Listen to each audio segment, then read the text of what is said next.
Dubai is wild. I'm in this foreign country like, oh, these guys are playing for keeps. What if I break? I don't even know where I'm at right now. What is it like being inside a Pro 4? Everything like slows down because you're like going backwards, but you're still wide open on the throttle. So you're like waiting for your tires to grab traction, slingshots you forward. And it's like, do you ever get a rental car and put trays under the tires and like grab the e-brake on a front wheel drive car? Why is short course going away?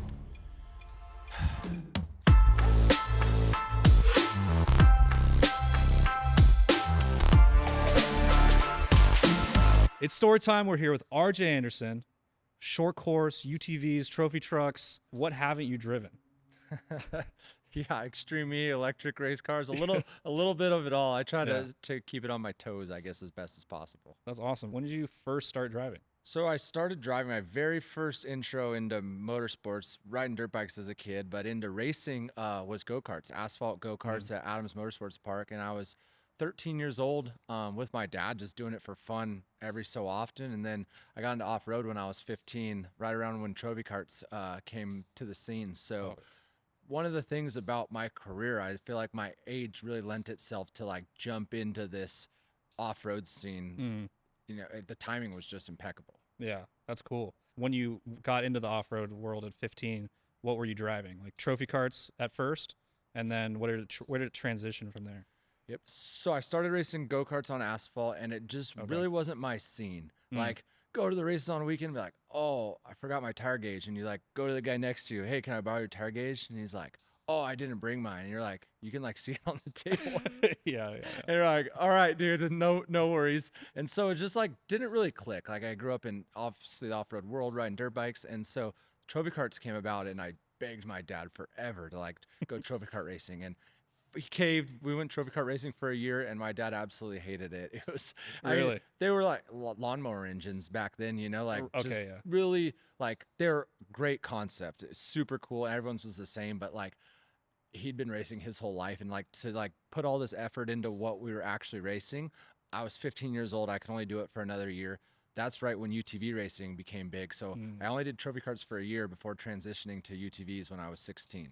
And was that primarily short course? I started fully doing short course racing.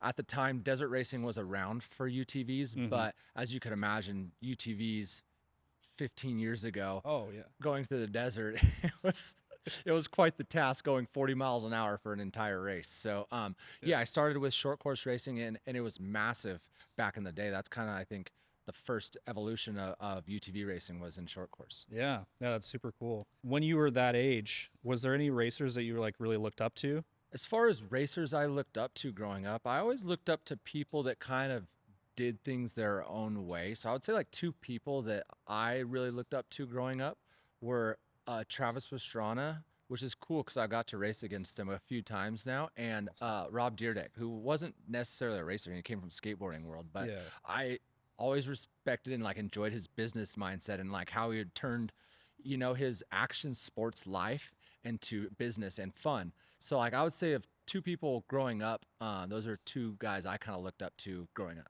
That's awesome. And to come full circle, like being able to race against them later on. Yeah. I mean, was that like a dream come true or what? Yeah, for sure. And like getting to race against Travis, like he's such a cool dude. I'm sure anyone would say like, he's just like one of us, you know, and he's just like a maniac on anything he gets in or behind, and he just sends it. So it's cool to be able to like race against him for sure. And it's awesome when he comes to our sport. Like he's a household name. So anytime he interacts with off-road, I think is super cool, and it's good for the sport for sure. Definitely. I think like I always feel like our sport is small, but it does seem like everybody knows about off-road. It's just like, especially short course. Like when you talk to other people around the world in other disciplines, or like on the East Coast, or like, oh yeah, I like short course trucks, you know, or those Baja trucks, you know, like it's just cool that like that we have that reach, but you know, getting more people into it is tough. I always joke that short course is the greatest sport that nobody cares about. Yeah. Like literally, I raced overseas for Extreme E, for Chip Ganassi Racing for a year, and all of those drivers, I mean, Sebastian Loeb, Fraser McConnell, like rally cars, it doesn't matter from what like dynamic of racing they did, they would all come up to me and ask like, what's it like racing a Pro 4? Like my dream. is Yeah. to race a Pro 4. And I'm like looking at some of the best drivers, in my opinion, in the world that do all different forms of rally cross, Dakar, Nasser, all these people will be like, my dream is to race a Pro 4. And I just laugh. I'm like, the best drivers in the world are like dreaming of racing a Pro 4. And here we are like, like trying to just put on a show, and I feel like nobody even watches. So it's funny, like full circle, like people do care, but hopefully one day it blows up. I've never gotten to drive anything like this, but the short course racing is the coolest form of off road racing I've ever seen. I mean, it like, big all wheel drive trophy trucks are sweet, but like, I don't know, 900 horsepower short course trucks are crazy. So Yeah, cool. yeah. When it comes to short course, I think it's entertainment, right? You can Yeah. sit in a grandstand, you can watch the whole thing, you could feel it, you can watch us collide into each other. And I think that's one aspect of why it hasn't gone anywhere is it needs to be aimed more for entertainment, like Mm. Monster Jam. That's Oh probably yeah. going a little far. Yeah. But Yeah. we're not going to be doing backflips and stuff out there, but we're such hardcore racers at heart that we like want to win so bad that we forget to take a step back and be like, all right, how do we make this entertainment for the fans to fill these seats? And I think that's maybe one way it could grow, but there's many ways. But I think, Yeah. yeah, I'd love nothing more to race short course full time for a living. It's just at this day and age not feasible. Yeah. So what is your transition from UTV to short course? Like when did that happen in your career? Yeah, so my transition from UTV to like trucks was just kind of fluent. I started racing UTVs in short course. Then I got an opportunity to race a Superlight, which was a class back in the day that they were all identical. So rotary Mazda engines, they were technically a buggy, but they had a truck body on them. And they're all identical. So while I was racing UTVs, started racing Superlights, had some success there, won a lot of races. Then I got an opportunity to join Stronghold Motorsports in a Pro Light truck. Ran with them, won a championship with them, and that kind of just started snowballing the truck aspect. UTV started getting bigger on a scale, not necessarily in racing.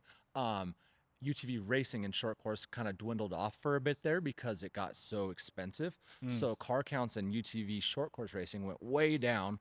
Right as I was getting into trucks, and that's kind of when I full time got into racing trucks and UTV on the side, and that's kind of when I got into the video side of UTVs as well. Yeah. Well, I want to get to the XP1K stuff for sure. Because it seems like it kind of all happened at the same time, like linearly. UTVs kind of were taken off as you were racing short course. You went Pro 2 first? Yeah, so I went Pro Light first, Oh yeah, yeah. and then kept racing my Pro Light when I went Pro 2 racing, and then I went Pro 2 only, then I went Pro 2 and Pro 4 racing, and now I'm doing Pro 4 only. So Awesome. dabbled in a bit of all of it, at least from the truck side. And what is the different? Can we talk about the difference between like Pro Light, Pro 2, and Pro 4? Like what is a Pro Light? Yeah, so when it comes to truck classes in short course, there's three classes: Pro Light, Pro 2, Pro 4. Pro Light is the entry level, very limited travel. It's got 12 inches in the front, 14 in the back. It runs a 32-inch tall tire. So it's more similar after like a compact truck, a Ford Ranger, a Nissan Frontier. So that's what it's modeled after. It's modeled after that kind of vehicle, that kind of size. So not a full-size F-150, but a compact size truck. Right now, they run LS3 engines, so they've got 500 horsepower. They didn't back in the day. They started as 4 cylinders, then they went to V8s, and now they're running a spec V8. So every truck's running an LS3 with a turbo 400. So there's a lot of rules around it. Then you step up to Pro 2, got a lot more travel, a 35-inch tire. It's meant to be like a F-150 size, so a full-size truck now. Yeah. Rear-wheel drive, they're running about 700 horsepower, still rear-wheel drive only. Then Pro 4, the final ultimate class, it's basically like you got a box to play in. So it can be this wide, it could be this long. You can put your pivot points wherever you want. Four-wheel drive, basically unlimited engines, small block engine, V8 engines. So yeah, it's just a kind of a gradual, like getting your feet wet in Pro Light, okay, Pro 2 where there's lots of competition, and then when you're ready to go unlimited, go Pro 4 racing. Yeah. Do you have any memorable Pro Light races or experiences?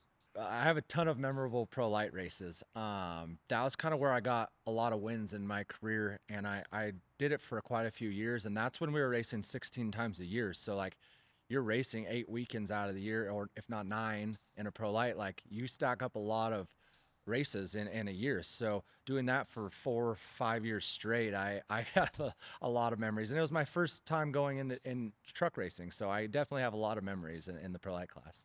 That's awesome. Okay, Pro 2 versus Pro 4. This is like such an interesting thing because I know like Crandon does the Red Bull Cup where the Pro 2 start, then the Pro 4 start.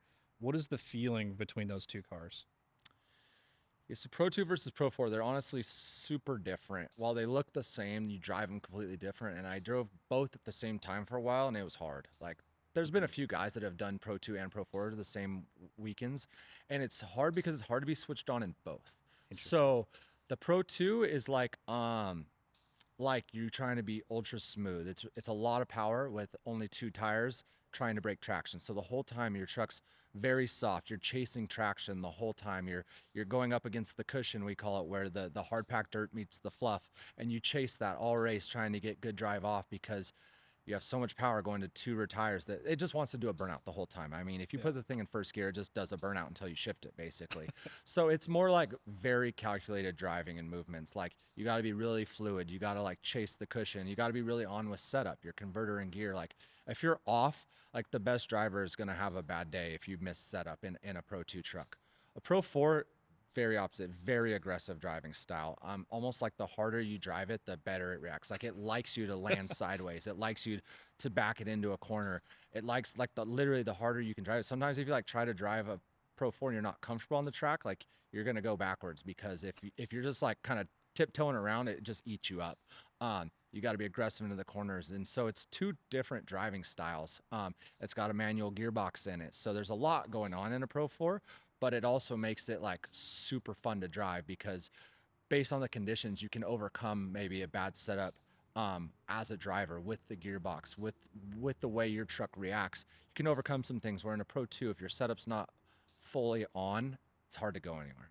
And when you're talking about your setup, you're talking like going into corners and stuff like that? Yeah, I'm talking about even chassis setups, Okay, like got your it, yeah. spring packages, your converters are big in the Pro 2, gearing, your tire groove, like every little thing in a Pro 2 it's all about making that traction. So say Mm. you set up your truck for a very heavy track and all day it kind of gets blue groove and dry slick. Well, now you're geared like to really rev out of the corner, and now you don't even have the right setup at all for the conditions. So the Pro 2, I would say setup is like really, really crucial. And that's why you see a lot of guys like get into grooves in Pro 2 and be dominant for stints, because it's like once you kind of find that happy setup and you can continue with it, that's what you'll see Pro 2 guys like go on runs of dominance, because like I feel like you have to be a good driver, but it goes hand in hand with like, relaying to your crew of like, hey, we need to like make these changes.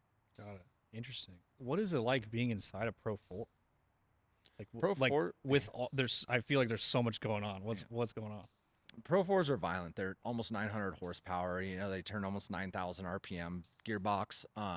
There's a lot going on. Like it's a beast of a car, and like it's the only thing. Like I laugh every time I get to Crandon. I go there once, maybe twice a year, and you get to just like back it into the finish line turn, and everything like slows down because you're like going backwards, but you're still wide open on the throttle. So you're like waiting for your tires to grab traction, slingshots you forward, and it's like there's no other vehicle. I mean, it's like back in the day. Like, did you ever get a rental car and put trays under the tires and like grab the e-brake on a E-brake, front wheel yeah, drive yeah. car? Yeah. Like it's like that sensation. You go e-brake it, slide it in, and then still have the drive to pull forward. So it's like that, but every single turn. So yeah, it's aggressive, and they're harsh. Like they're set up to like do one thing, and that's go as fast as it can around a track.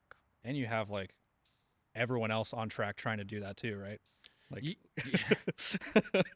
As if being out of control yourself isn't bad enough. Now there's like 12 other guys that are also a little bit out of control, and you're all kind of just trying to manage the chaos all at one time. That's crazy, man. That's awesome. Oh, well, so Crandon, you've won Crandon, right? Mm-hmm. What is that experience like? Was that a dream early on, and like you worked your way up to that? And Crandon's awesome. I actually have a picture at my house of me. I'm like 4 years old, and I'm standing on the fence at Crandon in turn 1. So it's a pretty rad photo, like being there. And then I was able to win the 50th anniversary. So it was like a full circle moment for me in my career. Like the biggest, I mean, Kid Rock played at Crandon that year. So it was like the biggest Crandon. And to be able to win the World Cup that weekend, that was rad. And to go then back to back the next year and win it again. I mean, Crandon is like, is the mecca for short course. I always say, like, you know, we need more tracks to be like Crandon, but there's always only gonna be one Crandon. Like, it's like just like this diamond in the rough. It's in this little town in the middle of nowhere, Wisconsin, and the fans are awesome, the track's awesome, like just the whole experience. It's like it's just one of those bucket list items for anyone in the world, honestly. Like, even if you're not a motorsports fan, you could go to Crandon and be like, that was badass. Oh yeah. I mean, seeing those trucks come around turn 2 or turn 1 Mhm. is so nuts. Especially like the full wave on the first lap is like, as a spectator, I was blown away. Yeah, It's so because you hear crazy. us, right? Yeah, yeah, They throw the green flag. No one in the stands knows when the green flag's going to go. Everyone's no, just kind of like hanging out, eating cheese curds, drinking beer. And all of yeah, a sudden, we're like, oh, damn, you hear like 12,000 horsepower just coming at you. And you look, and yeah, we're half blind coming into turn 1 because the roost is so gnarly. Like, only the guy in first can really see. yeah. So now there's like 12,000 horsepower of trucks all out of control, just barreling through turn 1. It's a cool fan experience for sure. I even still enjoy it, like sitting there and watching other races. It's like, you know, there's nowhere else that really does anything quite like that. Yeah, it's so special. There's another thing that I feel like has only happened like once or twice. Frozen Rush. Oh yeah. And that could be more special in the terms of like, I don't know if that Mhm. will ever happen again because it was so crazy, but you were a part of that. What was Yeah. that like? Frozen Rush was one of the coolest events, if not the coolest event I've ever been a part of. I laugh now because like their thing I think was 10 champions, one winner. So it was 10 off-road champions that got to race or got invited to come race. And it was Pro Fours at Sunday River in Newry, Maine. So we're in Maine, like literally the farthest place from Southern California, you know? Yeah. So we haul our trucks to Maine. And at the time when these events went on, I didn't race Pro 4 yet. So I Mm, literally had to rent a Pro 4 to be able to be in the field. And I think I was the only guy that wasn't a Pro 4 racer, actually, or hadn't raced Pro 4s. So, crazy. um, as you can imagine, racing on a ski slope, like we got very little track time. They would harden the track. We were in these tents. I mean, I saw negative 20 degrees when we were there in our rental car. Like, it was the craziest experience. And I got my ass kicked there both times I went. And it sucked because, like, I went against, I think, Rob Mack one time and maybe Carl Renazet another. So, like, Oh, some two like badass dudes yeah, in no, Pro like some 4s, you guys who know? aren't good at driving at all. And, but, like, it was bracket style. So, like, you go all this way, and, like, I was out first round both times. And so it sucked, but I didn't like have any Pro 4 experience. And now, like, I own my own Pro 4. I've won some races, championship Crandon, and it's like they don't have it anymore. So it's like I Yeah, got like, you know, this carrot dangled over my head, like this cool event, sucked at it, and then now it's gone. So, crazy. but yeah, it'd be cool if they brought it back. I actually heard that of all the signature series events they did, that one was the second most expensive one to do for like the I whole bet. the whole signature series deal. So, yeah, it was not cheap, and I think that's why it went away. But it was cool, Yeah, and it was a cool time of year. It was like right in January where not a lot was going on, so it was yeah. definitely a cool event. And hopefully they bring it back, or like a 10-year reunion or something would be rad. That would be so sick. I would buy a ticket immediately for Yeah, that. it's cool. Like it, It's a quick trip. yeah, yeah, yeah. Just quick trip to Maine. So yeah, the short course stuff is so awesome, man. And I want to talk about kind of the. I feel like you're responsible for the rise of UTVs being cool. You know, the XP1K series, I think, brought a ton of light to UTVs in general. And I want to get your side of the story on, like, let's start with number one.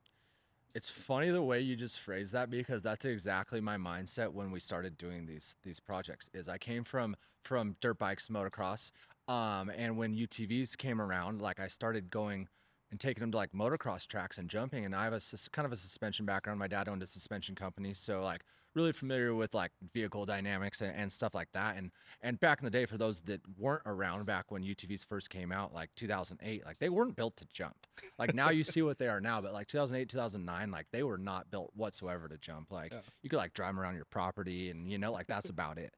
So started going to like tracks and they started evolving. The UTVs were quickly getting better and better by year by year by year. And so like Razor came out in 2008, and by 2010 it was already significantly better than it was.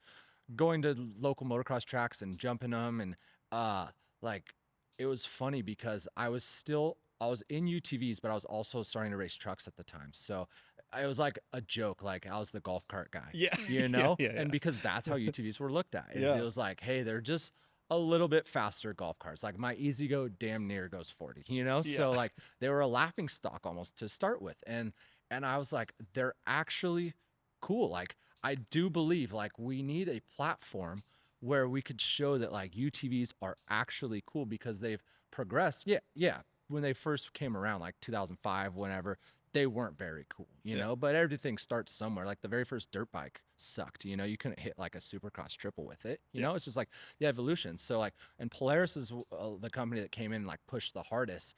And luckily, that's who I got involved with right off the get go.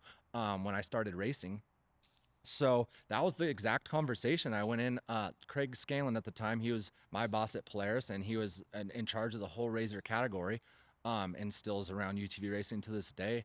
And I sat down with him and I had a very, very small contract with racing. Like UTV racing wasn't even, I don't even know if there was big contracts. Maybe like Jagged X back then had a big contract, but there wasn't a ton of it going on.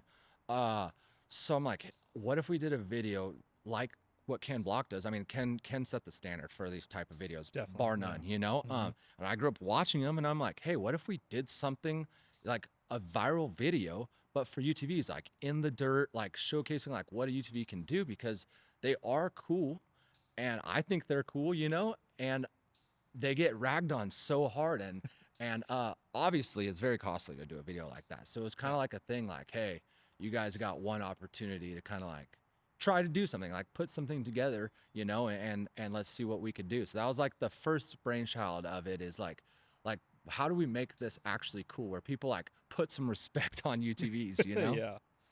So like what was the process of prep on that? Like were you really involved in like the features and kind of like the tricks, I guess you could say?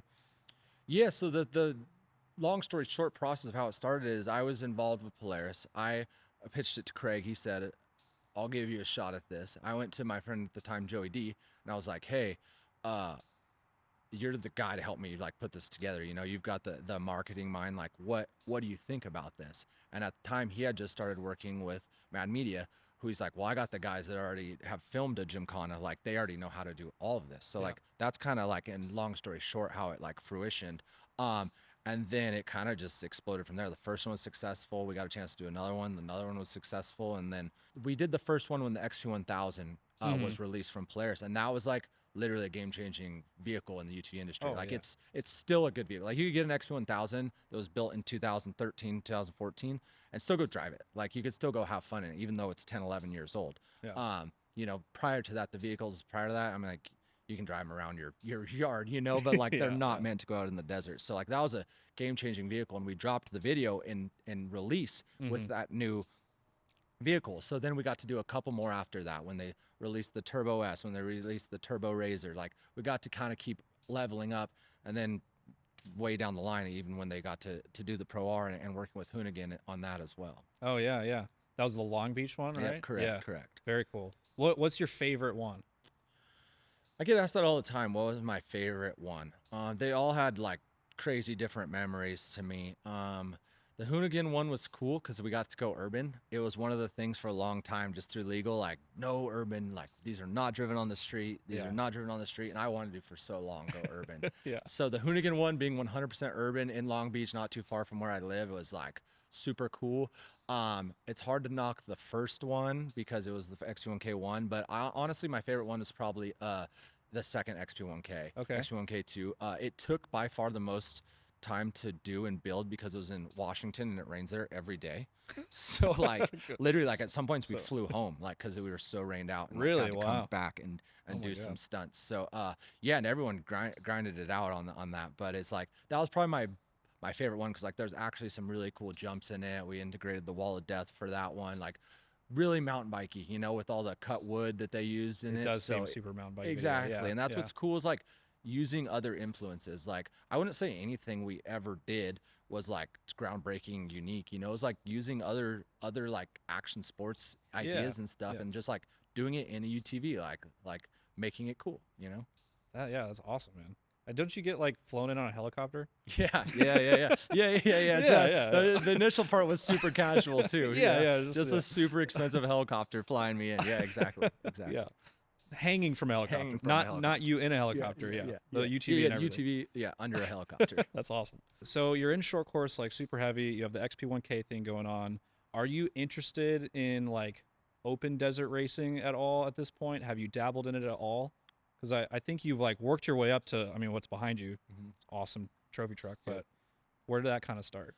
Yeah, so right as XP1K was coming out and I was full into short course, like I didn't really have aspirations at the time of going desert racing. Like I even still to this day, like my heart and my passion is short course racing. I just love the battle. I love the constantly trying to get better, and doing it over and over and over again. Like it's like supercross, like motocross, to me, like what I grew up, I think maybe too, like where I'm based here in the Southwest, it's like where I'm, even though desert racing is also out here in the Southwest, it was just like what I was like ingrained in my brain of like trying to like just go as fast as I can. And like desert racing for the longest time was not that, at least in UTVs for me, which was the obtainable part. Like I would have loved to at 20 years old jumped in a trophy truck and raced trophy trucks with Rob Mack, but it wasn't obtainable. Like for the program I was running, like getting by with sponsorships and short course was awesome, and being able to sell sponsorships because we're on live TV, or like CBS on Sunday mornings, like you could watch short course. Like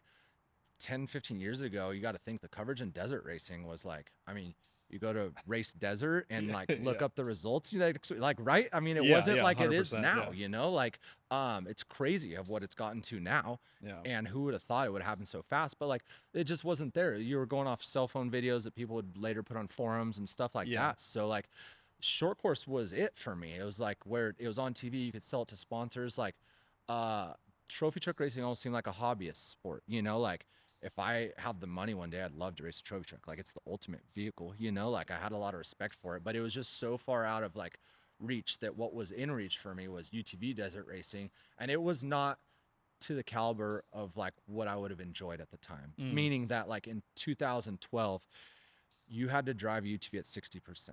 mm, If you drive it at 100, you're going 50 miles and you're broken. The axles are out of it. Like it just wasn't ready to do that. We were taking a vehicle and making it so heavy to add on all our spare tires and putting two people in it, oh all the yeah, spare parts, and you're overloading it for what it was not meant to do. And then now trying to go wide open through the desert, yeah, it just didn't work. So like it was strategic. Like, and the guys that were winning races were good at it, but like I would get in desert racing and break. So I was like, this is not fun to me. So, uh, I would say it was just timing wise. Like for where I was at in my career, I loved short course racing. It was big then. I mean, we were going to Lake Elsinore. It was sold out, yeah, which is close to home. So it was like it was cool at the time. We had Lucas Oil Series going. Videos were going, like they were starting to take off, and then yeah, I mean, social media was just kind of like blowing up. So it was all kind of happening at the same time. It feels like to me. I mean, it's been 12 to 15 years ago now, which is crazy. yeah, But desert racing was just out of reach to do it at a level that I would have enjoyed. yeah. Why is short course going away? It seems like why is it not able to make this resurgence that where it was 10, 15 years ago? It's hard to pinpoint exactly why short course isn't as strong as it was. And the crazy thing about that statement too is we're based in the Southwest where off-road is massive, right? Everyone knows about desert racing and going to the desert, and off-road is really big here in Southern California. What's crazy is short course is actually really big in the Midwest. Like Yeah, it's strong right now in the Midwest. Like hmm, there's, I don't know, 400 or something entries that go to the Champ Off-Road Series. There's like 6 different levels of UTVs, and they're all like over 30 plus entrants in each class. So like it is big, but it's just funny, but because it's in the Midwest, it like stays central to that. It doesn't interesting. travel out, So I would say short course is still strong Mm, in the Midwest, but okay, it needs to be strong everywhere, right? To be fully strong. We used to have 2 series. There was always Midwest series has always been the birthplace short course, where it's where Crandon is, and it's always had its own series. There used to be 2 series, and as racers, we always wanted it to combine. We had the Lucas Oil series out west, yeah, and then those guys were in the Midwest, and we'd race Crandon, but never really like both race. And for years, we always wanted to combine. In hindsight, maybe we were better off always having 2 series. We could do it our way out west. They do it their way. Lucas Oil ended up folding. I think it was also one of those things that we would have our complaints about the series, but now looking back, is it was like, oh, we really didn't have it that bad, and I wish it was back, yeah, yeah, But that was interesting because it was a tough scenario because Lucas Oil was the sponsor, it was the production company, it was the series, so it was a little bit polluted, as you could imagine. yeah, Like yeah. too many hands all doing the same jobs. Where you see in other series, like there's a sanctioning body, there's a production company, Hmm. there's the so that was one reason I think that maybe failed and why racers had such backlash on that series. But I also think like dude, all these places are gone. Like Elsinore can't Yeah. race there anymore. You know, Glen Helen could still race there. Firebird, Phoenix, Arizona, like it's gone through yes, no, yes, no. Same as Utah. Like a lot of these places we race, like it's just like the sign of the times. Unfortunately, in the Southwest, like they're going away. Yeah. And it's sad. Like I grew up riding dirt bikes, and think there was 25 dirt bike tracks like that I could go to within 2 hours, and now there's like 4. Yeah. So it's just like those things are going away for us, unfortunately. And we're big, loud trucks making a ton of noise. Like Yeah. we need Yeah. quite a bit of property. Like there's houses close by. So it's just, I think one of the reasons is just the way technology and things are going these days. Yeah. There's less place for it out west, but I guess long story short, I think in the Midwest it's still strong, but it needs to be able to be strong in the Southwest for Yeah. it to have the voice. You know, like even though it's strong out there, I feel like the Southwest has majority of the voice of what's cool. You know, and Oh, that's for kind of just sure. how it's been in any type of sport, right? Yeah. I mean, even like when Monster Jam comes, like to the area, we're like, yeah, let's go to Monster Jam. But now there's not even an opportunity for people to go see short course here because there's no tracks and like all this stuff. Do you see any steps that are possible for bringing it back to the Southwest? Yeah, so this year the Champ Series is coming to Glen Helen. So the season Oh, finale sick. back in Glen Helen, which is like awesome. And it sucks because like now so many of the racers, or almost all of them, live in the Midwest, and they're all like throwing a fit about it. They're They like, don't want we to don't come want to out drive anymore. to No. California, and it's Yeah. like, dude, we've been doing it, forever. And the way I look at it is like, why don't you try once? Like, come here, see how the event goes. Like, it's right after the Sandsport Super Show, right before Off Road Expo, so it's like in the mecca of when like off road is thriving here. You know, it's right Yeah. before desert season, so it's like perfect timing for like the culture of off road. So I hope it goes big. I hope we come to Glen Helen, but it's been a long time. So I hope they pack the stands and Oh, that's people come awesome. watch. And hopefully the event goes on. Like I said, there's been lots of backlash from other racers. So Mm. I hope they stay strong. They come here and do it, and everyone's like, "Oh, that was worth it." You know, I mean, because even think of the sponsors. Short course is mostly Oh yeah. driven by sponsors, and most of them are out here. Yeah. You know, like so, like I don't know. Hopefully it comes out here and is successful. Dude, yeah, I hope so too. That's great timing. Hey, go to short course in Glen Helen, Yeah, please. September. Yeah, please. We want this to come back. It's Yeah, the coolest thing. yeah. It's just so cool. That's awesome. Okay, well, let's get back to desert racing because that's still awesome too. Your UTV desert racing, UTV technology has improved quite a bit. What's the next step? Do you want to step in? I saw you did some class 1 stuff too. You know, where are we going from there? Yeah, so as kind of like my career transition, got into Pro 4 racing only. I got a couple opportunities to go 6100 racing with Adam Lund. That was super fun. Like getting to get behind a trophy truck, which his was a trophy truck that got converted to a Okay, got it. 6100. So it was a trophy truck, but obviously only had the spec. Spec engine. Yeah, Correct, yeah. correct. So Yeah. it's a big truck, and I'm like, dude, this is rad. Like, literally, you just don't lift. Like, you're hitting everything, And I was probably over abusing the equipment too, but I'm like, this is rad. I got to do a couple races with Adam. Um, Adam sold the 6100, got a class 1 car, did a couple races with him in that. Brendan Gaughan, who's been a family friend of ours forever, had me race Baja 1000 with him a couple times in his class 1 car. Got to win a Baja 1000 with him, which was super rad. And never really got that trophy truck opportunity until just lately. So Adam Lund actually teamed up with the Beal family, the God is Awesome family. They've been around forever in desert racing, Hmm. and they had the very first Mason all-wheel drive trophy truck, which is right behind me. And basically, Adam worked a deal with them to bring it back to life. It's kind of been sitting around, and they're out of Mm. Texas. Adam's out of Texas. Basically, bring it back to life, bring some updates to this thing. It's been sitting for a while. They ran it around their ranch, had some fun with it, and it's like, hey, like let's see this thing go do good. Like let's see this thing run with the big boys. So we were able to get it right for King of Hammers this year. So 2025 King of Hammers, my very first trophy truck race, which is crazy. Through everything I've done in my career, it was my very first trophy truck race. I'd driven a Wow. couple. Back when Score was qualifying in Vegas, like I had a couple teams that asked me to help them learn to drive their truck on short course tracks because Hmm. that's how qualifying was. So I've driven a couple, helped a couple people out, but never like open desert racing. Yeah. So very first race was King of the Hammers, and I had 0 seat time in the truck. I didn't drive the truck till I got 2 hammers. I Oh was no. sick right before, so Oh man. it wasn't the best portray of my skill set, I would say. Yeah. But I'm looking forward to getting more time in it, and it's crazy. Like if you look at desert racing 10 years ago to like what it is now, the competition is insane. Like I think 10 years ago people were just like driving 70% and then pushing where they needed to. And now Yeah. it's like, if you don't drive 90% and then push when you need to, you're going to lose. Right. Yeah. So it's crazy how like, you know, just the technology of the vehicle and the drivers have gotten better. And it's pretty cool to watch now, as well as like, I think too, like the live streaming now, like if you do something dumb, it's caught on video. Yeah. You know, so like back then, like you could do something dumb and it's like, I know nobody saw that, right? You're not going to say anything. And now Yeah. it's like everything's seen. There's phones everywhere. So it's like everyone's had to level up. Yeah. Interesting. Do you have any passions outside of off-road, or are you just strictly, I'm driving everything I can in the dirt?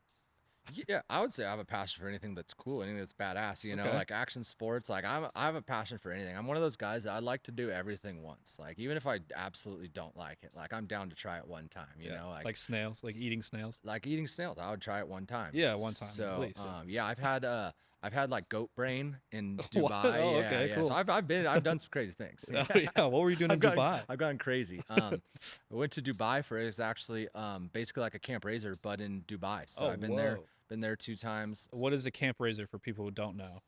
Camp Razor is an off-road festival to celebrate that Polaris throws on to basically celebrate their customers. So it's been around for I want to say over 10 years now, and they threw the first one as like a party basically in Glamis Sand Dunes, which is like a mecca here in the Southwest. Yep. I'm sure anyone watching this already knows what Glamis is. Oh, yeah, for sure. So it was kind of like, hey, we want to throw a thank you to the people that support our product, and we're going to throw a party in the dunes. That's not how they legally claim it, you know, Sure, but that's yeah, how yeah. everyone going takes it. Yeah, You know, yeah, it's yeah. like, Yeah.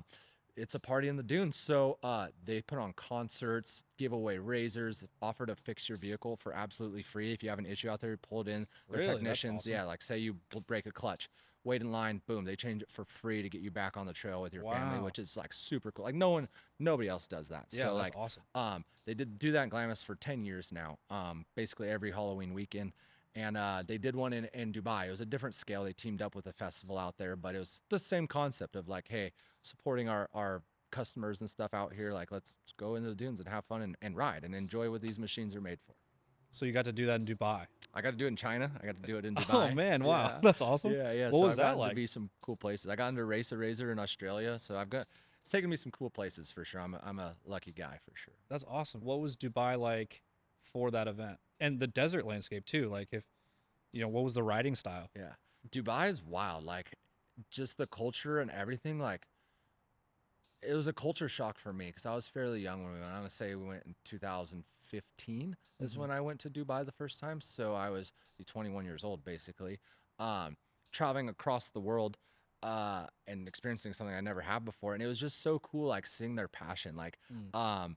they like go out into the dunes and basically they have 2 seasons. They have when it's really hot and they spend time on the Gulf, or they have when it's cold and they spend time in the dunes. Like that's how Dubai is built. Like the Got it, city okay. backs right up to sand dunes. So it's like Yeah. they're in the ocean when it's hot and then they're in the dunes when it's cold, you know? Sick. So they literally get through the government, if you're like royalty or you're a native person of Dubai, get to borrow this land and they get to go build these carpet forts out in the dunes, like that are What? permanent. So like, you know how we take a motorhome? Yeah. No, they got a full it's called I'm drawing a blank on what it's called right now, but you get to go build your setup. So it's like all carpet, fully shaded, like it's like a house in the Wow. dunes. So like we go and pull our motorhomes up. No, they got their full setup. Like they're roasting food, they got coffee, they got whatever you want out there. And it's like Wow. their setup that they leave. They set it up at the beginning of the season, and at the end of the season they pack it up and take it out. So Wow. it's pretty like just culture stuff like that. It's like did not expect that, you know. And then we'll just ride from there and go to like destinations. It's like they have their own like Oldsmobile Hill out there. We'll go and Got it. there's Yeah. buggies ripping wheelies everywhere, and it's just funny their mentality because they're like just like mindset on something go. Like we're like kind of flowing, like having fun. And they're like, oh, we're going to this point. Boom, like last one there is like last place, you Yeah, know? yeah. And so like I'm in this foreign country, like, oh, these guys are playing for keeps, you know? Like I don't want to, like, what if I break? I'm in this country like where I don't Yeah. even know where I'm at right now. So it's hilarious. But it was like I met the coolest people and like they're so passionate about what they're doing there. It's like Yeah. the same thing we do, you know? Like they do it different, but they're Yeah. just passionate about they have off-road, they have dunes, and they love doing it. They have sand cars, razors, and they're all about it. And they watch the videos, and so it's Yeah. cool. It's like halfway across the world, literally, with like a completely different lifestyle, and they're still like all about off-road. Wow, that's so cool. What a cool experience. And China's similar, or like what? China was very not the same as that. Yeah, what's going on in China? China was this festival. They still considered it Camp Razor. So the team from China players has like teams in all different countries that sell different products. They invited me out and Mitch Guthrie also, and so Mhm. we flew to China for this event. Dude, and it was this crazy event in like the middle of nowhere, and I didn't even really know they had sand dunes out there. But it was in Inner Mongolia, so like we Whoa. were like hours and hours in the middle of nowhere. And dude, this thing that they built was absolutely insane. Like monster like towers, and like there's flaming like I don't even know, caterpillars like with flames shooting out of them, and it's like is this festival that they were putting Wow. on, and they like built a track out there. Like the amount of money they put into the absolute middle of nowhere. I think it was called Me Fest or something like that. But it was, Wow. I mean, there was Bugattis out there. Like it was in airport hangars and like jets and stuff in the middle Wow. of nowhere for this festival. And Polaris was just like also exhibiting at this festival. Got So it. we went out with the Polaris team and got to like check out the event, which was super cool. Got to see the Great Wall of China. Got to do a Right. bunch of cool stuff. Their food not so great, not my style, but Got it. Okay. everything else is pretty cool. Hell yeah, dude. That's sick. Wow. Yeah, China, Dubai. That's crazy. The second trip that we did coming home from Dubai, we learned quickly that you don't want to sit in economy going to Dubai. I think it was a 17-hour flight. Oh, It's just God. rough. I straight there, so like 17 hours and like a little seat in the middle is. I mean, I was young. It was worth it. Yeah. But the second trip we got business class, game changer. Nice. Emirates, the company we're flying, there's a full bar in the back. Like Oh, sick. like half the plane is like this half bar that you can like hang out at. Yeah. And on the way home from Dubai, Channing Tatum sat the seat in front of me. Oh, sick. Yeah, and he'd seen X21K. He like had razors. He has a ranch up in LA. Like That's he's awesome. super cool. He was doing this like military appreciation tour over there. His crew like saw some of the gear we were wearing and was like, "Hey, what's up?" And they're like, "Oh, like Channing." I mean, you could imagine this guy gets bombarded. All the He time, he I'm came sure, to the yeah. bar and like hung out with us. We got a photo hanging out with him. So That's that cool. was a super cool experience. Then literally leaving like because he sat right in front of me. We walked out behind him and like we're in LAX. And I'm assuming like people literally track his life. Yeah. So like we're Yeah. going literally down the elevators and he's like wearing this weird hat all sideways with these glasses. Like I didn't even know who he was like when he looked like that. And someone yells, "It's Channing Tatum!" And literally like he's just literally getting down the escalator to like leave Oh. customs and just bombarded with people. And I'm like, that's what a crazy life. Rough. Yeah. And like, what do you do? Like if you say not right now, then you get blown up for being a dick, Yeah. and then like Yeah. no winning. I just couldn't imagine that life. Like That's nuts. yeah, but a super down to earth, like cool dude. Has UTVs, Yeah. property, like rides dirt bikes. He's a really cool dude. Dude, you should do a Channing Tatum Anderson Bros collab. Off road, dude. Like Yeah. everyone's into off road. Like that's what it comes Yeah. down to. Like It's the coolest thing. you can't not be into off road. Like I know. especially when you've done it. Like Anybody who goes to off road, like either watches it or gets in a UTV, and especially UTVs being so capable and like, yeah, I mean they're just like instantly, like this is the coolest thing to do. Oh, you've also like built a lot of cool stuff. yeah. Like, tell me about some of these custom builds you got going on. Most recently, you got the Sand Slayer. Yep. What is that? Let's break that down. Yeah, I got a problem. I like always am like my wheels are always turning. So like as soon as one thing's like check, it's like next. And Yeah. my guys, my poor guys that work in the shop are probably always just like I can't wait to see what RJ comes up with today. So, yeah, built a lot of cool things out of the shop. Our latest creation being the Sand Slayer. So, my buddy Doug Matag has been building UTVs now for a few years. He raced short course with me over the years. Him and his dad built their own stuff ever since I've known him. Doug came into the sport is about the same age as me at the same time I did. So his dad was one of the OGs, like racing UTVs even before me, like jumping Wow. rhinos, huge at Elsinore back in the day. So been around forever and he's building like some of the raddest looking Polaris razors. And we were like just brainstorming Camp Razor, as a matter of fact, of like, hey, how cool would it be? He had his race car out there and I was just in one of our stock razors. I was like, dude, I think it'd be cool to like mix like a Pro 4 and like a sand car and a razor. Like Yeah. that kind of mix. Like Yeah. no one goes, and I don't know why. Like it's gonna happen. Why is someone not built an all-wheel drive sand car? Like Yeah, I don't know. everyone's obsessed with just going down the drags and doing wheelies. I don't know. Yeah. I don't get it. But Yeah. so I'm like, dude, I mean that's basically what a razor is. Like if we put a lot of power to it, like your chassis are already low, light, kind of like a Pro 4, Mhm. but it weighs half as much as a Pro 4. Like I've taken my Pro 4 out there. It's cool, but it's not meant to like dune. Sure. It's like Yeah. it's like miserable in certain spots, but it's cool. So I'm like, we have all the luxuries of a razor, but like make it as much power and handle like a Pro 4 and like elegant like a sand car. You know, Yeah. so that was kind of like the idea behind it. And it took almost a year to build and had some custom parts made that came from the UK and all kinds of crazy stuff. It was a lot of work. We would like one week be like, it's gonna work, and the next week be like, it's not gonna work. And the next week be like, it's gonna work, like Nice. because we put a manual gearbox in it, like a sand car, Okay. and we had to reverse the rotation, transfer case, and you can imagine like packaging all this in a UTV is very hard, Sure. Yeah. especially when we're sitting on the floor of this car now. So like the packaging was super hard, and just figuring out there's so many one-off things that we did for this car. It was a lot, but it over exceeded my expectations. I rushed it, kind of get it done for Sand Show this year and then take it to Camp Razor, but now we're kind of fine tuning all the little details like gear ratios, suspension, like all the little things that people didn't even see. Like you could put a dash on it, they can't see the wiring, like cleaning up all that stuff. Like Got my it. headlights didn't work, it drove me crazy. Like, you Yeah, know, yeah, just yeah. like all the little things now. And that's the tedious things that take a lot of time, you know, like Yeah. you could build the chassis. Like Doug puts the whole chassis together from nothing in like 10 days, fully welded out. And so you're like, why does wiring take 3 weeks? And it just does the little tedious things, you know? So Yeah. we're just kind of fine tuning it now, because I want when next time I take it out to be like perfect, like how I envisioned it. And I've had a lot of people like reach out and try to buy it, and I'm like, no, like I'm not ready to sell it. Like I want it to be perfect, you know? Yeah, Like yeah. I don't want to like sell it and then rush and build the next thing, you know? I want it to be perfect and enjoy it for another season. Yeah.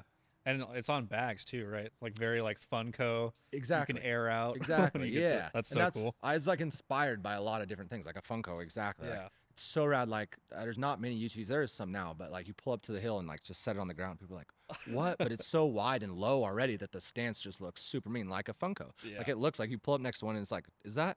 People don't even realize sometimes that it's actually a razor. And Really? it Wow. is. It's like based on the same geometry as our desert cars, and like it's a Yeah. razor. Like you break something, we put a razor part on it. So it's pretty cool. That's awesome. That's rad. So what's the next trip out for that thing? I'm working on getting it to the dyno right now. Gonna put no lift shift in it. Maybe paddles down the road, but I want to do no lift shift in it first. Because that Four was paddles or do?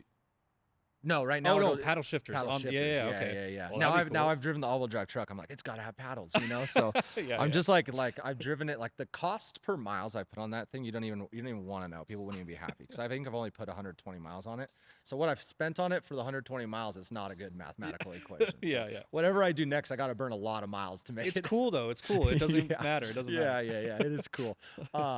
So yeah, we've just a lot of fine tuning things. I'm gonna try to take it out before it gets too hot. I want to take it back to Glamis and do Okay. some filming out there, and then take it to spots like Sand Hollow and some other cool spots, because it is the other cool thing is not a sand car. It can go anywhere. I mean, it's got Yeah, four-wheel that's drive. true, Like yeah. it could literally go where I could take it to Baja. I could do whatever with it. So Yeah. yeah, go. It's not the best on fuel mileage. I think it gets like 2 miles a gallon. So it's like a truck. Did not put a big enough fuel cell in it. Yeah. Got it, yeah. So, but that is what it is. We're Yeah. pretty committed there. That's awesome. Oh, yep. That's one of my next things. We got short course racing coming up, but getting the Sand Slayer back going and to have some fun with it. Rad. That sounds sick. And you've done what else have you built? I've seen some crazy stuff from you guys. A 2-stroke. Yep. Yeah, we built a 2-stroke RS1. So we took a RS1 and put a 850 snowmobile engine in it. Right. So that's pretty cool. I want to get that thing re-going. I got some video ideas for that, but I can't go too far into detail on that. So I call it the RS 2-stroke. It's a RS1 single seater with a 2-stroke motor in it. You got to pull start it. It's pretty cool. That's awesome. We built a Player's General with a jet ski on the back. So like my jet ski, I literally just get out, undo the jet ski, go ride, Nice. load it back up, take off. So I want to take that to some rural places. I haven't really got to fully enjoy that as much. Our racing schedule was pretty like, dude, the racing series, it's like you could race every single weekend right now. So Yeah.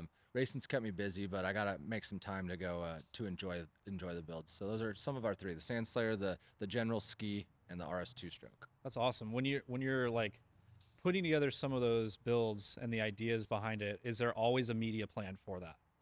Yeah, I mean that's kind of the end goal with it now, you know, like Yeah. that's a lot of what I do is like, hey, let's take these vehicles, and now so many people have them, and like honestly back in the day when we were doing cool videos and doing cool builds, like now there's thousands of people with cool racer builds, you know. It's Yeah. like not just a small group of people. Like there's tons of people with cool cars and tons of people doing different media stuff with them, and like a lot of people doing a lot of cool things. Like it was small back when we Yeah. started, you know, but now it's blown up, and like there's a lot of people doing some really cool stuff. So it's hard to find something unique because there's, like I said, like so many people doing it and a lot of people doing cool stuff. I always try to do something that nobody else has done. Like I want it to be unique. Like I felt like the Sand Slayer checked enough boxes that like nobody had done or messed with in a UTV. You know, like Yeah. a Pro R with gearbox, lowering suspension. Like there was a lot of things like that we were able to check off. So like I got a cool idea for my next build that's gonna be like people I think will not expect. You know, like it's Okay. not like a crazy off the wall like the Sand Slayer, but and I'm sure people have maybe considered similar things, but it's pretty off the wall. I got two builds actually that I want to do, so it's just which one do we do first? But it'll be pretty cool and pretty unique, I think. Is there If it like works. yeah, if it works. Is there If like it a works. event around those that people can be anticipating? No, and there's no real event around Okay, it. okay. I like always try to like Sand Show's always a cool one because you can Definitely. debut it there. Mhm. I think I'm too far behind to do what I want and have it ready for Sand Show. Got it. So it's probably more like around a New Year's Okay. type thing. So I don't know. There's maybe like another expo. I know Arizona has one around then, but it's not necessarily something that like you take to a show. Okay. All right. So like you could and people will Yeah. enjoy it, but it like almost doesn't make sense in show form. So Cool. like Yeah. it's more like it's like a workhorse. Like it's meant to work. It's not meant for show. Like where Cool. the Sand Slayer was both. Like you could look at it and you're like, damn, that's badass. Or drive it and be like, damn, that's badass. Yeah. This is more like you have to be using it and people will be like, damn, that's badass. All right. So Sick. Well, it sounds badass. I hope because I've had some ideas and I'm like, this did not turn out very good. Yeah. So we'll see. It's like I said, it's still an idea right now, but hopefully it's cool. Like I said, it's different. That's what I Yeah. like to do. It's not always like everyone's cup of tea, but like doing something continuously different just to kind of like change it up. And the industry's changed a bit, and so I think this new one will be pretty cool. Awesome. I saw you got to do some like Formula 4 stuff. Mm-hmm. What was that like going from all dirt stuff to like tarmac? Yeah, that was super cool. So we did that with NOS Energy Drink. Every year, it's pretty cool. There's only 12 of us, 12 NOS Energy Drink athletes. We're from all different realms, all racing. Mm-hmm. Ricky Stenhouse races NASCAR. Sheldon, who races World of Outlaws. Nick, who races, I'm drawing a blank, late models. Mm-hmm. So it's literally just all kinds of different racing. Me and Ronnie do trucks, UTVs. Well, they get us together once a year and like do like a summit, a way to do a video. And like for this last year, they rented Formula 4 cars out at Firebird in Arizona. They have a Skip Barber racing school there on Okay. asphalt. Yeah. And we all got to race Formula 4 cars, which was super rad because I have asphalt background, but I like haven't driven a go-kart in, I don't know, 15 years, Yeah. So like it was super rad because it's literally like I didn't even know much about them at the time, but like a Formula 4 car is literally like the start of like when Formula 1 drivers like start. So they go Interesting. they all grow up as kids in go-karts. Yeah. And then they evolve like Formula 4, Formula 2, Formula 1, you know. Yeah. I think there's even a Formula 3. So it was cool. Like it's actually a similar engine to what's in the Pro R. Like it's like it's like a a 4-cylinder, okay, yeah. like 2000 or 2-liter. So it's kind of cool. Like there's some similarities, but they don't weigh anything, and they're like really light. And it was funny because they were like actually like pretty hard to drive. Like they were like loose. You could spin them out easy. They had some cool technology, like all paddle shift, and so it was really cool. Like just. And we were racing with NASCAR drivers, like Ricky Stenhouse, he won the Daytona 500 last year. Like, so like you're driving, you're like, dude, I'm trying to keep up with a guy that won the Daytona 500, you know? Yeah. And then all these other guys that like some of these sprint car drivers had never even shifted. Oh, interesting. Yeah, that's Like, crazy. You know, like they've like driven a manual, they understand it, but they've never been racing and like had to shift gears. So like we were all on teams because there's 12 of us and there was 4 cars. So like 3-person per team. So like one of the guys on my team, like I had to explain to him like, all right, rev out the gear and shift, you know, because it was just so different. They run in a sprint car, there's 1 gear. Yeah. They're chasing the cushion. Like it was turning left. They don't even turn right. Yeah. You know? Yeah. So like it was so different for like everyone to get into. It was pretty cool though and pretty fun. There's like a downforce element with those cars too, right? For sure, yeah.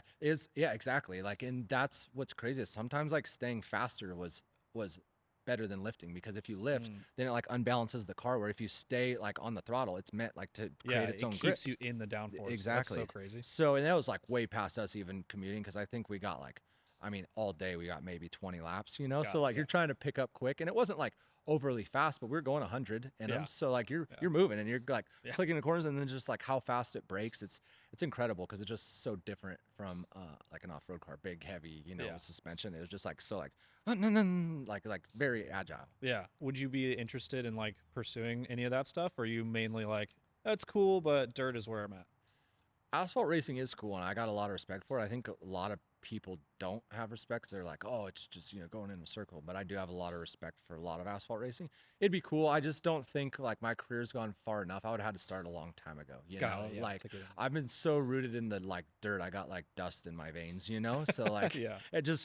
I couldn't go there. I would go there and just be a fish out of water, I think so. Yeah. And probably get my ass kicked. So losing is not fun. So I don't know. It would be cool. It'd be a cool experience. Like I'd go and do it, but Yeah. I couldn't see myself like making a career out of it or Yeah. going down Trying to NASCAR. pursue it. Yeah. It's a full-time job, Like Oh. what's cool about off-road is we're able to like pick and choose, do media stuff, do events, Mhm. like Camp Razor, like that's a work trip, but it's like fun. Yeah. Like we're like if you're racing like that, it's like every week like you're training, racing, like going over like data, like it's like Yeah. you cannot, it's relentless, Yeah. Yeah. It's crazy, man. It's cool that there's so many different forms of motorsports to do. Everybody has 4 wheels or 2 wheels, and like they're just trying to figure it out. For sure. What race has the best after party? Crandon is hard to compete with as far as after party goes. Yeah. I mean, it's I don't even know if there's a second or third after Crandon. Yeah, So, there's creatures out there, dude. yeah, it's crazy. And like after the last race, like it's a party. So like Crandon is like it's on Memorial Weekend. So like I am convinced that only half the people out in the campgrounds actually make it even to the race. Like they get so drunk that they sleep through the racing during the day and then they come out at night. Wow. So they're there to party, and it's their holiday weekend. It's Sure, like yeah. tradition out there. It's been Yeah. going on for over 50 years now. It's if you live up in that area, you're going to Crandon, and you don't know maybe even anything about trucks. Like a lot of them do, Yeah. but there's some that like don't even know what a Pro 4 is. Like Yeah. there's some that I don't even think I've ever watched a race. They just go out there to party. So wild. it's crazy because after the cup race on Sunday, like whoever wins the cup gets to they throw a party for them, and so like you get to put whatever beer or drink you want of your choice in the cup, and everyone just drinks out of the cup. Nice. So Very like, cool. and it's the fans can come, and it's like in the barn, and everyone rips their sleeves off. It turns into quite the shindig. That's awesome, man. Mhm. Hell yeah. Yeah, I'd say there's no comparison to Crandon. Yeah. Because you're stuck out there until like everyone's got to fly home Monday, and Monday's True, a yeah. holiday, so it's like, well, might as well party. Yeah, there's literally nothing else out there except for that track. Literally nothing. I think the town of Crandon, it says like 1,200 people, population 1,200. Yeah, there's nobody there. Nobody there. Yeah, for miles. That's wild. So, well, that's like a extreme high for you. Do you have any lows in the sport where things weren't working out? There's tons of lows in the sport. I think that like, and the only reason to like a way to ride a high is like have the lows that you experience. So yeah, there's tons of lows. I'll never forget my first Pro Light championship.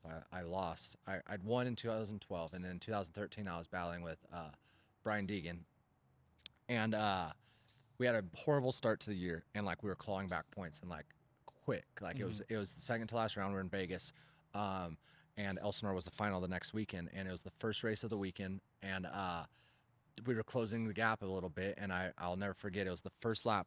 Vegas came around the last turn on the first lap, smoked the wall, rolled the truck, caught on fire, race over. So I was running third. I was in front of him, Yeah. and I'll just like never forget that like feeling. Like I was young, and it was like all I wanted was to like I was racing Brian Deegan. Like he's a legend. Yeah. And it was like my chance to like back up my championship from the year before. And it was just like all out the window. At that time there was like 25 Pro Lights racing. So like I got 25th, Yeah. and like not coming back from that. And I think I rebounded the next day and won or got a podium. And then the final in Elsinore, Deegan had a problem and like didn't even finish. And I won or did pretty good. But like, so I only missed the championship by like 10 points. And I was just like, they coulda, shoulda, woulda, but that was one of them that like in my career, because it was so early on, I was like, is this it? Like, am I not meant to do this? Like, I like so hard on myself. Like, Existential crisis. one of my things that I've always been like the hardest on myself. Like no one's ever got to be like, dude, get it together. Cause I'm like super hard on myself.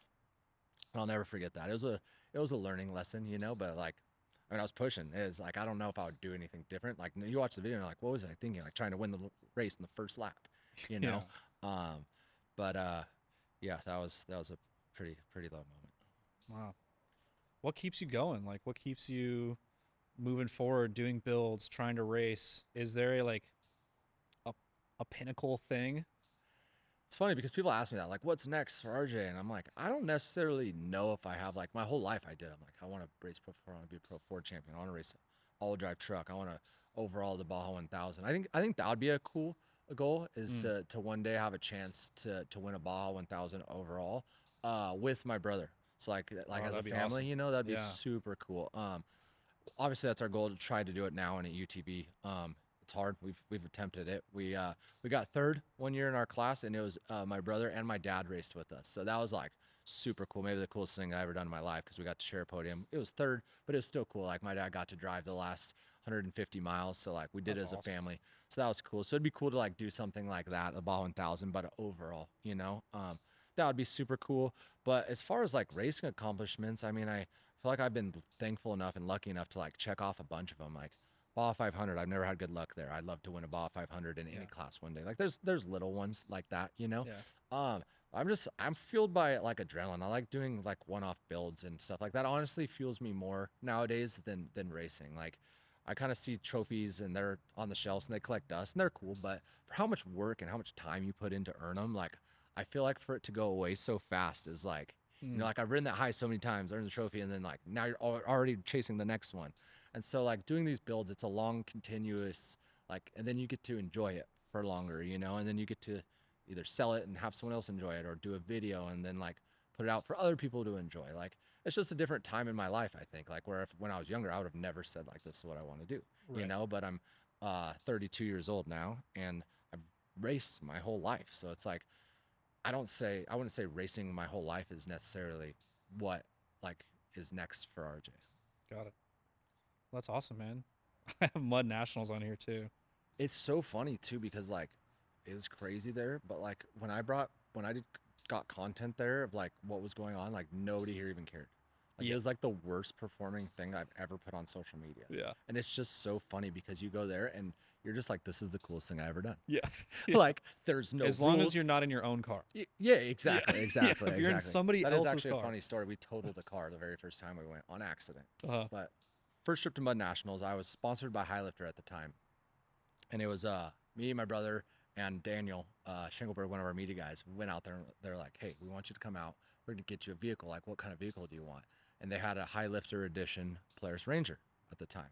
I mean, I've never been mudding. Like that's what they call it, mudding. Yeah. So like I don't know any better. So I'm like, I want the Highlifter Ranger. Like it's got a stereo, it's got windows, like thinking like this is the best vehicle for the job. Right? Yeah. Like, I'm not gonna get muddy. We're gonna be inside. It's gonna be totally cake. Wrong. I get there and it's like basically a bone stock Polaris Ranger. So like there's people out there like on 45s like with portals. So they're Yeah. like way off the ground going through these mud holes. Well, like now they're taking us on rides because like, oh, let's go, like we're to go to the spot. Yeah. Well, like you don't go to these spots just on a graded road. You're like going through mud holes or like going on a ride with people. So like only thing on our side is momentum. Yeah. So like Yeah. we have this Ranger, and meanwhile there's 3 of us in it. I think even a 4th person got in. So there's 4 of us in this Ranger. It's on like 28s, Yeah. barely got any lift to it, packed it full, and now it's got mud on it. So it's like 7 inches off the ground, Yeah. and we're at Mud Nationals trying to go through these big holes. So we start just bombing these holes because speed was our friend. Like that was literally the only thing. And I'll never forget. Everyone's like, you got to read the mud. And I'm like, dude, gotta read the mud. It's the craziest thing I've ever seen. It's like you can't see through muddy water. Like, dude, they were telling me like you gotta read the mud. So one time we were just absolutely torpedoing this puddle, and dude, it caught the mud was so thick, it caught the back door and ripped the 3rd door off the car. So like we couldn't stop, so we had to just keep driving, and it like ripped the door off and then all the way back. So like we have like a Lamborghini style door on this thing now. So like we get through the mud puddle, and now we're not enclosed. So the whole reason we Yeah. got this car is to have an enclosed Ranger. And now we're only 3 doors. Well, now it's so low, like that's an entry point. So now every time we go through a puddle, it's underwater and it's filling our whole car with mud and water. Yeah. Yeah. So now we're having to hit these puddles even faster. We have a 3-door. Well, we're going through this mud puddle, and it was long, and other people in front of us are like going pretty slow, so we have to wait up and go as fast as we can. And we kept overheating because we were literally so low to the ground. We were scooping mud, and it was packing the radiator. Of course. Yeah. So everyone's spraying beer, water, whatever every time we stop. We can only go like literally like half a mile at a time. Spray it out, half a mile at a time, spray it out. So we get to this big one. We wait it out. Like, okay, hammer it through. Well, there was a stump. Oh no. Stump in the mud. Boom. You didn't read the mud, man. I didn't read the mud. Yeah, you gotta read the mud. And that's when someone told me you got to read the mud. And I'm like, how? It's pitch black out here. I got stock headlights that are covered in mud, and I'm just going like by braille. Boom, stump. Well, they ended up like damaging the chassis so bad that they totaled it. Oh my God. So we went to Mud Nationals, totaled it, bent the frame, ripped the rear door off. It was like, yeah, it was a long story. They were good sports about it, but I was like, I mean, they were a little upset at first. I'm like, what was we supposed to do? Like, we couldn't go anywhere without like just, absolutely going for it in this thing. Yeah. Like, you guys in hindsight should have maybe given us a more capable vehicle, Yeah. And then I'll never forget, there's this Fiesta Island or Party Island like at night everyone goes to, and everyone hangs out there and like plays their music, and there's like a moat around it. People like do tricks on their quads and stuff. So we're hanging out there like, this is awesome. And a storm started to roll in.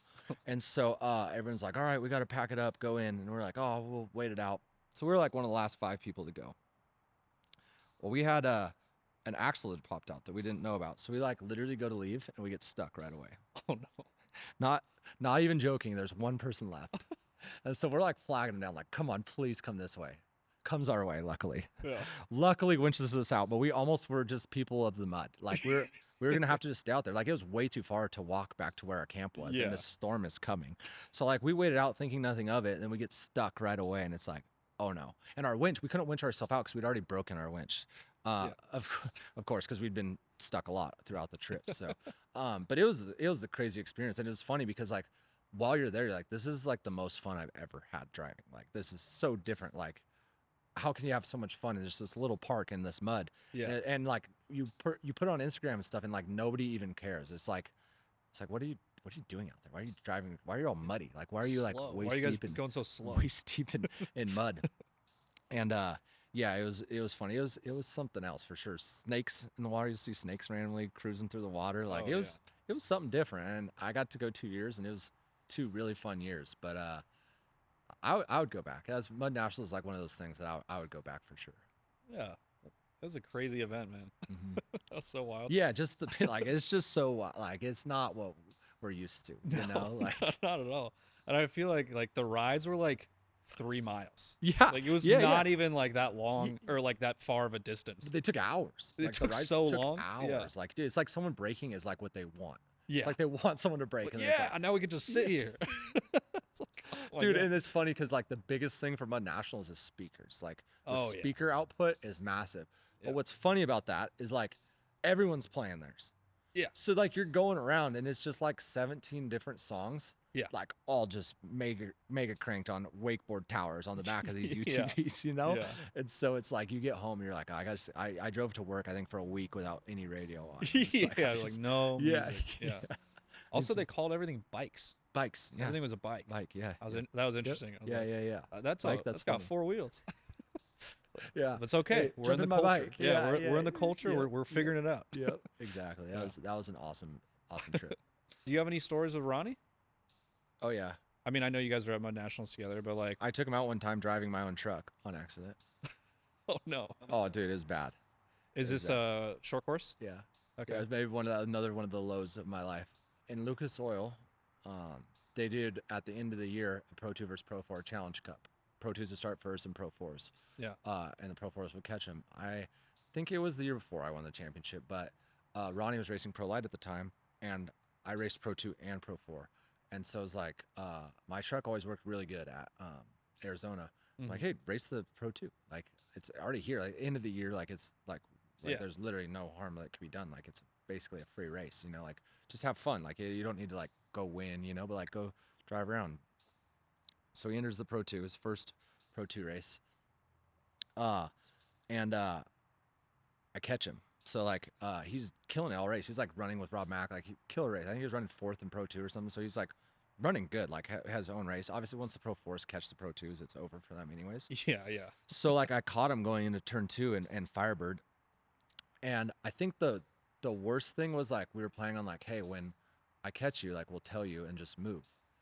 Well, he, like, knew that I was coming. So he, like, went to the bottom and, like, tried to stay away. And, like, I went into the Pro 4 way high.